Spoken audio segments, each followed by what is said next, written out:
இந்த ரமதான்ல நம்ம செய்யக்கூடிய அமல்கள்லயே 2 விஷயங்கள் இருக்கு. 4வது 5வது அதை சொல்றேன். 4வது என்னன்னா, என்னென்ன வணக்க வழிபாடுகளை நான் செய்யணும் என்று ஆசை வைத்திருந்தேன், செய்யாம இருந்திருக்கிறேன், அத்தனை இந்த ரமதான்ல பட்டியலை போட்டு அந்த அத்தனை அமல்களையும் செய்யற முடிவுக்கு வரணும்.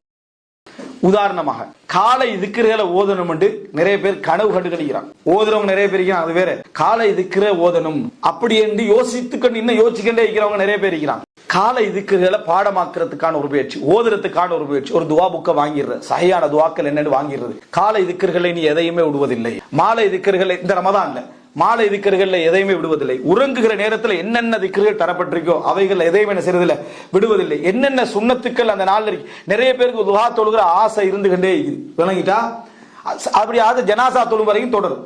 அப்படி இல்லாம துஹா தொழணும் என்ற ஒரு முடிவெடுத்து இந்த ரமதான்ல என்ன செய்யணும், நம்ம துஹா தொழுகிறணும். அல்லது இரவு தொழுக தொழுதுபடும். மற்ற விஷயங்களை பொறுத்த வரைக்கும் ராத்திபான சுண்ணத்துக்களை தொழுதுறணும், நஃபில்களை தொழுதுறணும். இந்த மாதிரியான என்னென்ன வணக்க வழிபாடுகள் எல்லாம் நீங்க செய்யணும்னு நினைக்கிறீர்களோ, இமாம் இப்னு தைமியா ரஹிமஹுல்லாஹ் வரலாற்றில் வருவதை போல, இமாம் இப்னு தைமியா புறக்கணிக்கப்பட்ட மக்கள் தொழுதுட்டு விடப்பட்ட பள்ளிகளை கண்டு அந்த பள்ளியில போய் செஞ்சிருவாரு, ஒரு சுஜூது செஞ்சிருவார், தொழுதுருவார்.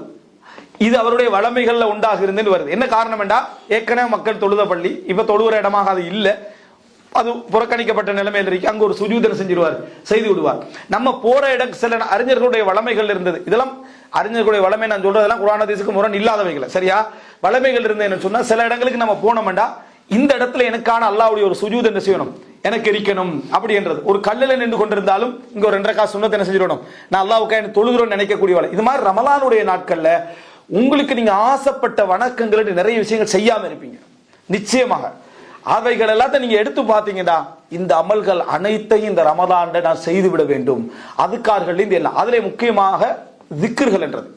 லா யஸாலு லிசானுக ரத்பன் மின் திக்ரில்லா, அல்லாஹ்வை திக்ர் செய்வது உங்களோட நாவு என்னது, ஈரமாகிக் கொண்டே இருக்கட்டும் என்று ரசூலுல்லாஹ் சொல்றாங்க. இதை இமாம் இப்னு கைம் அல் ஜௌஸியா ரஹிமஹுல்லாஹ் அவர்கள் வழங்கப்படுத்தார். எப்படி வழங்கப்படுத்துறாருன்னா, திக்ர் ஒரு மனிதன் ரமலான்ல புரிஞ்சு கொள்வதற்காக சொல்றேன், திக்ர் செய்யற ஒரு மனிதனுக்கு 2 நிலை இருக்கும். ஒன்று நாவு திக்ர் செய்யும், உள்ளம் திக்ர் செய்யாது. இன்னொன்று உள்ளம் அல்லாஹ்வை பத்தி நினைச்சிட்டு இருக்கும், அல்லாஹ்வுடைய அல்லாஹ் எனக்கு செஞ்சவைகள் என்ன நினைச்சிட்டு இருக்கும், அந்த நன்றியை நினைச்சுக்கிட்டு இருக்கும். ஆனா வாய் என்ன செய்யாது, திக்ர் செய்யாம நினைச்சுக்கிட்டு இருக்கும். அல்லாஹ் தஆலா இவ்வளவு தந்திக்கிறான், இந்த மாதிரி எனக்கு இபாதத்தை தந்திக்கிறான் நினைச்சுக்கிட்டு இருக்கும். இது திக்ருல் கல்ப். ஆனா வாயால திக்ர் செய்யாது. சில மனிதர்களை அல்லாஹ் தஆலா உள்ள திக்ரில் இருந்து, உள்ளம் சிந்திக்கக்கூடிய திக்ரில் இருந்து அதை ஞாபகம் ஊட்டி வாயால திக்ர் செய்ய வைப்பான். அப்படின்னா என்ன, அல்ஹம்துலில்லாஹ். உள்ளத்துலதான் ஃபர்ஸ்ட் திக்ர் தோன்றிச்சு, விளங்கிட்டா? உள்ளத்துலதான் திக்ர் தோன்றிச்சு, முடிவது அல்ஹம்துலில்லாஹ், அல்லாஹு அக்பர், சுப்ஹானல்லாஹ், அல்லாஹ் தஆலா எனக்கு நிறைய இது வாயால திக்ருக்கு அவர் என்ன செஞ்சார் மாதிரி. எங்கிருந்து வரார்? முதலாவது உள்ளத்திலிருந்து. சிலர் வாயால அல்ஹம்துலில்லாஹ் சுப்ஹானல்லாஹ்னு சொல்லிக்கிட்டு இருப்பாங்க, ஆனா ஒரு வார்த்தை சுன்னத் என்பதற்காக சொல்லிக்கிட்டு இருப்பாங்க. அது அப்படியே அவருக்கு எங்க போயிருமண்டா, உள்ளத்துக்கு போயிடும். வாயால திக்ர் செய்து கொண்டிருக்கக்கூடிய ஒரு மனிதர் திடீர்னு சுப்ஹானல்லாஹ் அல்ஹம்துலில்லாஹ் அல்லாஹ் அக்பர் சொல்லிக் கொண்டிருக்கிற டைம்ல அவருக்கு இயற்கையாவே உள்ளத்துக்குள்ள சிந்தனை போய் அல்லாஹ்வுடைய அருள்கள் ஞாபகம் வர ஆரம்பிக்கும், நன்றி ஞாபகம் வர ஆரம்பிக்கும், பாவங்கள் ஞாபகம் வர ஆரம்பிக்கும். அஸ்தக்ஃபிருல்லாஹ்னு சொல்லக்கூடிய ஒரு இடத்துக்கு அவர் என்ன வருவார். அப்ப பாருங்க, நம்ம திக்ர் செய்ய பழகினோம் என்றால் நமக்கு உள்ளத்துல ஒன்றுமில்லாத நேரத்திலும் அந்த வாயால செய்யற திக்ர் என்ன செய்யும், உள்ளத்துக்குள்ள ஞாபகங்களை கொண்டு அதை அதிகப்படுத்தும்.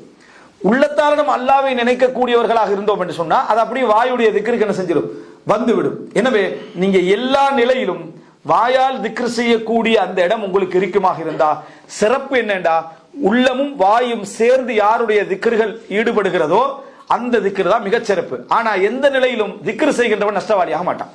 வாயால அவன் ஆரம்பிச்சாலும் உள்ளத்துக்குள்ள இல்லாது விட்டாலும் அது உள்ளத்துக்கு அப்படியே என்ன செஞ்சிடும், சேர்ந்துவிடும். உள்ளத்தால் ஆரம்பிச்சாலும் அது வாய்க்கும் என்ன செஞ்சிடும், சேர்ந்து விடும். இந்த மாதிரியான அமல்கள் எல்லாம் நீங்க தேடி தேடி புரிதல் எடுத்து ரமலானுடைய நேரத்தில் இயன்ற அளவுக்கு ஒரு அமல் விடாமல் இவைகள் எல்லாம் நான் செய்யணும் என்ற ஒரு வளமை நீங்க எடுத்துக்கொண்டு வந்தீங்கடா, உங்களுக்கு இன்னும் இன்னும் ரமலானுடைய நேரங்களும் காலங்களும் இன்னும் பொன்னானதாக என்ன செய்ய மாறும். அதுல இன்னொரு அமல் தான் இரவு தொழுகை. நம்ம இரவு தொழுகையுடைய சட்டங்கள் அவைகள் எல்லாம் ஒரு பகுதி இருக்குது. ஆனா சலபுகள் அந்த இரவு தொழுகையை ரசிச்ச ஒரு ஒரு 5 நிமிடங்கள் அந்த விஷயத்தை நான் சொல்லிடுறேன். ரமலானுடைய தொழுகையை பத்தி பொதுவாக இரவு தொழுகை பத்தி ரசூலுல்லாஹ் யாருடைய இரவு தொழுகை சிறப்பான தொழுகைன்னு சொன்னாங்க, எந்த நபருடைய தொழுகை சிறப்பான தொழுகைன்னு சொன்னாங்க? தாவூத் அலைஹிஸ்ஸலாத்துடைய தொழுகை. யாருடைய தொழுகை? தாவூத் அலைஹிஸ்ஸலாத்துடைய தொழுகையை தான் ரசூல் ஸல்லல்லாஹு அலைஹி வஸல்லம் சொன்னாங்க. அதாவது தாவூத் அலைஹிஸ்ஸலாம் தொழுகின்ற இரவு தொழுகை தான் சிறந்த என்று சஹீஹ் முஸ்லிம்ல என்ன செய்கிறது செய்தியை நம்ம பார்க்கிறோம். அவர் என்ன செய்வார் என்று சொன்னா, யனாமு நிஸ்பஹு, இரவுல அரைவாசி தூங்கிடுவார், இரவுல அரைவாசி தூங்கிடுவார். வயகூமு சுலுசஹு, அதுல 1/3 எலும்பி தொழுவார். வயனாமு சுதுசஹு, அதுல 1/6 தூங்கி விடுவார். அதுல 1/6 தூங்கிடுவார். கணக்கு விளங்குதா? அதாவது இரவுல அரைவாசி அவர் என்ன செஞ்சிருவாரு, உதாரணம் 6 எடுங்க, 6 பிரிச்சிருங்க, இரவு பகுதிகளை 6 பிரிச்சிட்டீங்கன்னு சொன்னா அரைவாசி தூங்கிடுவார்னா என்ன, இப்ப கொஞ்சம் பேர் தூங்கிட்டு இருக்கிறாங்க, இப்ப தூங்கிறாங்க, சரியா? அதாவது என்னடா அரைவாசி தூங்கிடுவார்னு சொன்னா 3, 6ல 3 என்ன செஞ்சிருவாரு, தூங்கிடுவார், சரிதானே? 6ல 3 அரைவாசி தூங்கிடுவார். 3ல 1 எழும்புவார்டா 6ல 2, 6ல 2 தானே, 3ல 1ன்றது, சரியா? அப்ப 6ல 2 என்ன செய்வாரு, எலும்பி தூரம். இப்ப 1 மிச்சம், 6ல 1 தான் மிச்சம். அந்த 6ல 1 என்ன செய்வாரு, தூங்குவார். விளங்கிட்டா? அப்ப 3 பகுதி அவர் என்ன செஞ்சிருவாரு, தூங்கிடுவாரு. அடுத்த 2 பகுதி, அதாவது 3ல் 1 வரக்கூடிய 2 பகுதி, 2 2 2 என்ன செய்யும், 6 வரும் தானே. அப்ப 3ல் 1 பகுதி என்ன செய்வாரு, எலும்பி தொழுவாரு. பேலன்ஸா ஒரு 6ல் 1 இருக்கு, அதுல ஒரு தூங்கிடுவாரு அப்படின்னு வருது. இதான் தாவூத் அலைஹிஸ்ஸலாத்துடைய வளமைகள்ல உண்டு என்றாங்க. இப்போ கியாமுல் லைல் என்றா என்ன அப்படி என்று தெரிஞ்சுக்கிட்டா, இமாம் அஹ்மது பின் ஹம்பல் சொல்றாரு, மக்ரிப்ல இருந்து ஆரம்பிக்கும். சூரியன் மறைஞ்ச நேரத்திலிருந்து நீங்க மக்ரிப் தொழுதாலும் கியாமுல் லைல் தான், இஷா தொழுதாலும் கியாமுல் லைல் தான், இஷாவுடைய சுன்னத் தொழுதாலும் இரவுல எழும்பி தொழுகிற தொழுகை தான், ஃபஜ்ர் வரைக்கும் அதுதான் இமாம் அஹ்மது பின் ஹம்பல் சொல்றாரு. மற்ற அறிஞர்கள் எல்லாம் இல்ல, கியாமுல் லைல் என்று இஷாவுடைய அதானுக்கு போற, இஷாவுடைய வக்துக்கு போறதான் கியாமுல் லைல் அப்படின்னு சொல்றது. எப்படி எடுத்துக்கொண்டாலும் சரி, நீங்க எங்க இதை ஆரம்பிக்கணும்னா நீங்க எதை புரிகிறீங்களோ அதுல இருந்து. அப்படின்னா இஷாலிந்துன்னு வைங்க, ஒரு 7 மணி அப்படின்னு இஷாவுக்கு அதான் தொழுகிற டைம்ல இஷாவுக்கு அதான் சொல்லிட்டேன்னா அந்த 7 மணி டு நீங்க 5 மணி வரைக்கும் பாத்தீங்கன்னா அரைவாசா பிரிச்சிருங்க. வணங்கிட்டா? 9 மணித்தியாலம் வருதுன்னு சொன்னா அதை அரைவாசாக பிரிச்சு அதுல அரைவாசி தூங்குதல் என்றது வருது. இது அடுத்த பகுதி நான், இதுதான் சிறப்பு, அரைவாசி தூங்குதல். அடுத்த அந்த அரைவாசிக்கு பின்னால எழுப்பி தொழுவுறீங்க, 3ல் 1 பகுதி எழுப்பி என்ன செய்றீங்க, தொழுவுறீங்க. அடுத்த கொஞ்சம் நேரத்தை என்ன செஞ்சிடறீங்க, நீங்கள் தூங்கி விடுகிறீர்கள். எப்படி என்றதுதான் தாவூத் அலைஹிஸ்ஸலாத்து தொழுகை. ரமலான் ரமலான் அல்லாத காலங்கள் இதுதான் வளமை என்று. ஆனா யார் தூக்கத்தை பயந்தாரோ, ஹதீஸ்ல ரசூலுல்லாஹ் சொல்றாங்க, யார் தூக்கத்தை பயந்தாரோ, தனக்கு வித்திரு கிடைக்காது என்று பயந்தாரோ, அவர் ஆரம்பத்திலே என்னது, அதாவது தொழுது கொள்ளட்டும், தொழுது விட்டு தூங்கட்டும் என்று ஹதீஸ்ல செய்து வருது. தஹஜ்ஜுத் என்று சொன்னா தூங்கி விட்டு தொழுத, தஹஜ்ஜுத் என்று சொல்ற இரவு தொழுகை தான், ஆனா தூங்கி விட்டு தொழுகிற தொழுகை. அப்படி முடியாதவர் என்ன செய்யலாம் என்று சொன்னால் என்னது, அபூ ஹுரைரா ரலியல்லாஹு அன்ஹு சொல்வது போல, அல்லது அபூ தர் கிஃபாரி ரலியல்லாஹு அன்ஹு சொல்வது போல, என்ன உத்திர கப்ல அன் அனாம், நான் தூங்குவதற்கு முன்னால தொழுமாறு எனக்கு என்ன செஞ்சாங்க சொன்னார்கள். அதை ஒருவர் பயந்தார், வேற வேற காரணங்களால் அவருக்கு அப்படியான சிச்சுவேஷன் பயந்தா அவர் என்ன செய்யலாம், இஷா தொழுது முடிச்சுட்டு அதை என்ன செஞ்சிடலாம், தொழுது விடலாம். இந்த ஜமாத்தாக தொழக்கூடிய தொழுகை பற்றி, பள்ளிகள்ல ஜமாத்தாக தொழக்கூடிய தொழுகையை இஸ்லாமிய அறிஞர்கள் நீங்க பலர் பார்க்கலாம்.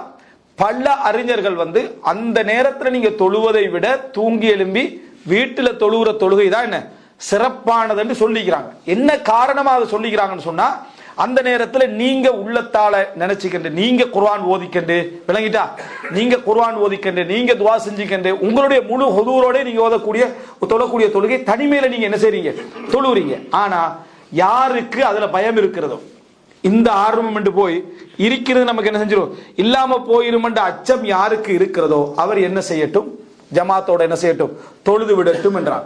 அப்போ எனவே நீங்க உங்களோட ஆர்வத்தை அதில் எடுத்துக்கிறோம். இல்ல நம்ம இப்ப சொல்ற டைம்லயே பலருக்கு என்ன வந்துடும், நம்ம இப்ப ஜமாத் தான் சரி வரும், நமக்கு நம்ம ஆர்வம் எல்லாம் சரி வராது, அப்படியே முடிவெடுத்துறாம ஒரு நாள் தொழுது பாருங்க. மாறி ஒரு நாள் வீட்டில் இந்த மாதிரி எழுப்பி தொழக்கூடிய சகோதரர்கள் இருப்பாங்க, நான் ஜெனரலாக சொல்றேன்.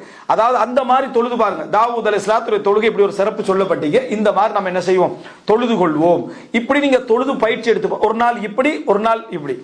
சஹாபாக்களுடைய காலத்துல உமர் ரலியல்லாஹு ஏற்பாடு செஞ்ச அந்த தொழுகை, ஜமாத்தா எல்லாரும் தொழுகிற தொழுகை, உமர் ரலியல்லாஹு தொழுததாகவோ அலி ரலியல்லாஹு தொழுததாகவோ எந்த ஆதாரங்களும் என்ன அதுல இல்ல. ஏண்டா உமர் ரலியல்லாஹு என்ன சொல்லிட்டு போறாங்கடா, தூங்கி நீங்க தொழுறீங்களே அது இதை விட சிறப்பானது சொல்லிட்டு தான் போறாங்க. இப்னு உமர் ரலியல்லாஹு அப்படி தொழுததாக இல்லை, காசிம் அப்படி தொழுததாக இல்லை, காசிம் பின் முஹம்மது பின் அபி பக்கர் அவர் தொழுததாக அப்படி இல்லை, சாலிம் ரலியல்லாஹு அப்படி தொழுததாக என்ன இல்லை. அதே போல பெரும் பெரும் குர்ராக்களாக அறியப்பட்டவர் அப்படி தொழுததாக இல்லை.